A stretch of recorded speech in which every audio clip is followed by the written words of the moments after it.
Ang isang maruming espiritu ay umaalis sa isang tao at gumagala sa mga tuyong lugar.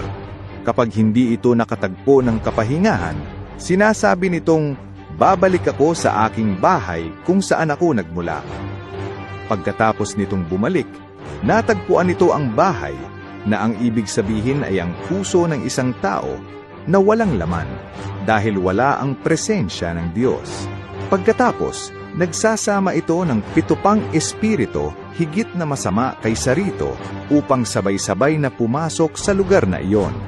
Binabalaan tayo nito na ang tunay na panganib ay ang patuloy na pamumuhay sa kasalanan matapos maligtas.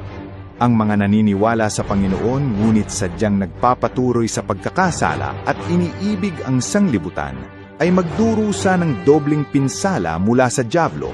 Tanging ang mga tunay na nagmamahal sa Diyos ang tatanggap ng proteksyon ng Diyos. Sinasabi ng Diyos, ang mga nagmamahal sa Diyos ay mga kapalagayang loob ng Diyos. Sila ang mga taong minamahal ng Diyos at matatamasan nila ang mga pagpapala kasama ng Diyos. Ang mga taong tulad lamang nito ang mabubuhay hanggang sa kawalang hanggan, at sila lamang ang mabubuhay magpakailanman ilalim ng pangangalaga at pag-iingat ng Diyos. Kung handa kang umibig sa Diyos at tanggapin ang kanyang proteksyon, kunin ang iyong telepono, i-comment ang Amen at ibahagi ito. Inaayilahan ka rin na sumali sa aming libreng pag-aaral ng Biblia.